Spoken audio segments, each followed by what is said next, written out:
Yes, ladies and gentlemen, welcome back to the channel. It is Marvel Contest of Champions news time. It is Sunday. Yes, this is a good day. It's the end of the week. It's just about to be the start of a brand new week. And with that, there's a lot of things going on. And at the same time, we're going to be outing some stuff. Some people are going to be getting a little bit enraged about some certain stuff. Kabam, we're going to be closing down certain things that I found an hour ago and then delete them off. And we'll talk about that in a moment. But yes, let's delve into Sunday's edition of Marvel Contest Champions news. Our first story up is all about Marvel Insider. Yes, I've started a new account. No, I won't be claiming any points because, hey, every time I claim any kind of points, I get banned. So yeah, thanks. But the main thing is I will be reporting it for Marvel Contest Champions news and helping those out if they indeed have a Marvel Insider account. The first thing to say is we've got a little bundle with regards to the X-Force stuff. We've also got something with regards to Domino and a questing bundle. So yeah, helpful stuff if you do have a Marvel Insider account. There is some other things with regards to last month's Infinity War still up there, but they will go fairly shortly. And also quite interesting to see Strike Force getting themselves involved with the game. So yeah, you're going to see Strike Force on Marvel Insider in the future. So it's good to see them kind of in this little kind of handheld like device, and also like PC games and other types of games associated with Marvel Insider. So it's cool. It's cool. Next up, there was a problem with Rage. I didn't realize that at all, but there was something that was then outed by Kabam fairly shortly, and then they fixed it. So that's kind of odd that they were able to kind of like identify something like that and just get it done quickly. And there's other stuff obviously that's fairly frustrating that takes a long time to get sorted, but either way it does look like if you had any problems with Rage to begin with and noticed anything, it was sorted out fairly swiftly. Next up, we had the motion comic drop for Massacre and the Mercs. Now this particular motion comic I thought was absolutely terrible. I don't know, it's like a bit of an odd thing for me to go, hey, why should I review something like this? But it's just like this particular part here where there's dialogue, and a link is in the description. This dialogue here has got very limited mouth movements, and you can see like Deadpool's lifted up his mask in order to then talk, and there's no mouth movement. Granted, not a lot of Marvel Contest of Champions or kind of Kabam's motion comics have any kind of like dialogue or movement. But it would have been better if the mask was down, if there was a lot of dialogue being distributed out the mask. I just found this incredibly weird and didn't really fit into the scheme of things with regards to this. It's great that we see this great representation from different ethnic minorities, especially when it comes to like Spanish representation, even kind of like shout outs to Mexico. So that I think is incredibly cool. But even now, like he's moving, he's got these kind of articulate arm movements. I'm moving now, but I'm talking with my hands. Whereas that is, and then just like a voice dub over the top. It just, for me, I just watched it and thought, this is terrible. This is a terrible idea. Put the mask back down. Next up, and this post was it feels incredibly like personal to me, and as well as a lot of other people that play on multiple devices. So what I try and do is I get a different type of experience of the game, and also based on having two devices, like my power on my iPhone will run out, so therefore I'll switch over to my Android device. I keep a power pack with me at all times, but it's the same thing as saying like, right, well, I'm in an area where I need to have data. I know my Android will function here. The power's good on that one. I'll use my Android device. Or it's a case that I'll have good Wi-Fi and I'll be with my iPhone because I know that the time grind for Arena is a lot less. And there's a lot of things with that. But essentially what I'm kind of getting to the point is I use two devices to play my one account. Now, this particular post talks about a couple of accounts and also playing on multiple devices. And this is something that this particular user felt, hey, well, I'm a bit worried now. Am I going to get banned as a result of using these multiple devices? Kabam Portos, who is, lacking D'Artagnan and Aramis and everyone else that's associated with the Three Musketeers, said that it is indeed not a term of service violation and you'll be absolutely fine, which is positive news. Obviously reaffirming that aspect that if you use someone else's account, then you will theoretically be in trouble, banned, and then obviously your alliance punished when it comes to things like Alliance Wars rating, Alliance Wars in general, and other kind of like punishments, which is very difficult for players and has promoted a very kind of clean based living in game, because let's face it, it's like a workplace with regards to Marvel Contest of Champions, and there's no pension, there's no assurances on the future. It's pretty bad, really. It's like having a 0-hour contract. Anyway, that's people in the UK may get that reference, other people may not. The long and short of it is, do not worry if you do that. As long as you're a clean player, then you'll be absolutely fine with regards to using on multiple devices, 1 or maybe 2 accounts, as long as they're associated with yourself. Next up, it seems like the Drax story continues on. The saga continues, and people have voiced their concerns with regards to his update. They feel things with regards to the way that Mordo and Astral Evade now work really kind of negate the particular character as a go-to champion. And there's other things as well that people are going like, well, this is annoying since the update. People have reported to me things like Superior Iron Man being different and things with regards to his regeneration have changed. And yeah, it is frustrating and it is very disappointing to not have this communicated properly with us from the developer. Continuing the talk on this particular post and posts like it, a lot of players are thinking that this is a big call for stuff like rank down tickets based on certain champions not being usable, and we have talked about this in previous Marvel Contest of Champions news. And there are like another number of players that then look at this and kind of go, well, that people are calling out for this and kind of guilt tripping Kabam.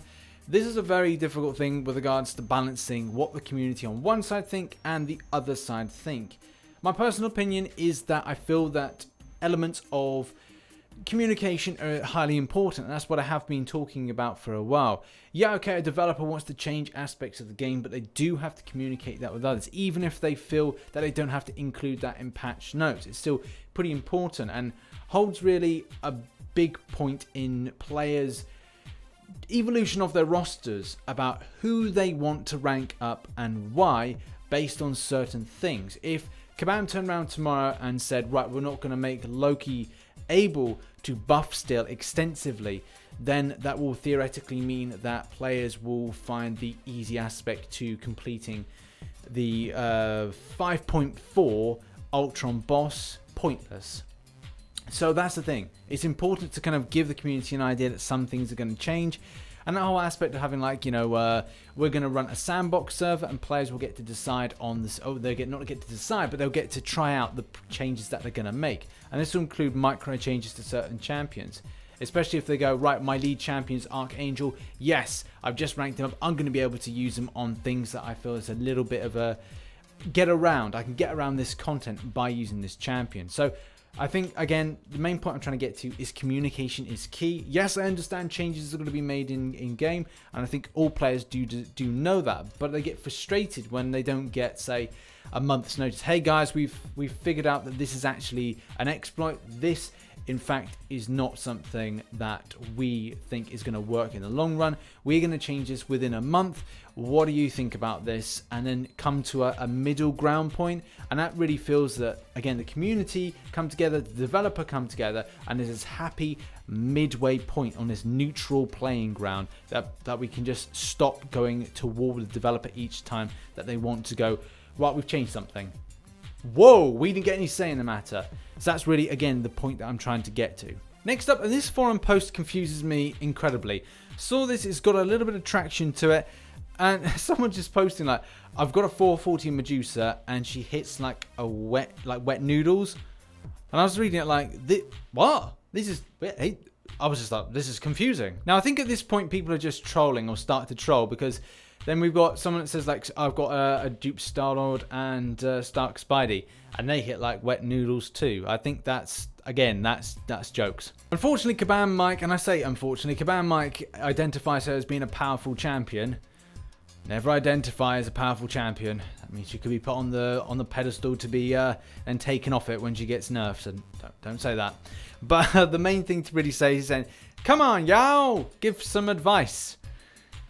So, again, I don't know if this forum post was for jokes. I'm not sure, but I think people then responded in kind. Fuzzy Lump says, turn off autoplay. Yeah, basically, like, I think this post is either for jokes or someone is legitimately kind of going like, I'm having problems with this. But there's some advice on this, but I thought I'd just bring your attention to kind of like, you take the lead on this one. What do you think about it? Like, go over to this forum post and give it a read because it just looks batshit crazy to me. Our next story is something where I don't want to get into any kind of like big disagreements and arguments about this, but it was taken down. Like about an hour ago while I was preparing Marvel Contest Champions news, I did notice that there was this post all about a moment in time where the Deadpool ticket could be purchased in a unit store. And granted, at this time, it is in a unit store to be purchased for 300 units. However, though, when it was launched and put out, it was then taken out and taken down. This particular post here was then talking about this and kind of talking about it being a exploit. Now, yeah, the annoying thing is it got taken down, and I'm a bit kind of like suspicious by it. In the post, it did kind of out someone actually taking advantage of this. Again, bunny ears, taking advantage of it. And that is Brian Grant. Now, to his credit, Brian did actually get in contact with Kabam about this, kind of say, hey, look, you know, I purchased this, it was in there, so therefore, like, you know, what's the deal? Am I cool to kind of get into the arena? And so far, I don't know if he's actually got an answer to this question. But it was kind of weird that this post was then taken down. It wasn't a case like it was like tagged for closing a response and that was it. That was the end of it. It was just really taken down. A lot of the people from that particular thread that was, you know, just straight up deleted are actually in this forum thread here. So the discussion does go further on from this. So I don't know if Kabam are kind of like, you know, they're trying to save face by then deleting all these posts. I don't know. I don't work or have any association with them. And obviously people's thought processes are like, okay, so it was in there, so therefore it's purchased, then yeah, that's fine. Do people get to keep it? Do they not get to keep it? I don't know. I don't know if this is a big deal. I don't really have an opinion on this one. So this gets thrown over to the community about whether or not it should be now that it's in. Was this a mistake? And Kabam weren't actually meant to put the tickets in at all, but then realized that people then noticed it. They then took them out, put it back in again. I don't know the lay of the land with it. I think we need some sort of response. Hopefully this thread does get responded to. If not, you know, what can you say? So, ladies and gentlemen, that has been your news for the 10th of June 2018. It is a Sunday. Soccer Aid is about to go on TV. Can't wait for that. Really excited. Loads of celebos being pelted with footballs. Man, it's going to be fun. That's what I'm going to be doing. And just having some food, relaxing, because it's all good. It's a Sunday. I need to get back into the rhythm, doing more kind of live streams and stuff. So look out for a live stream tomorrow night. If you're out there about 2200 hours GMT, I'll see you there if you're out there. Thanks very much for your support on Marvel Contest Champions News. Make sure you're hitting up the like button, subscribing, as well as the notification button, the little bell icon. And as always, I shall catch you on the flip side. Bye-bye for now.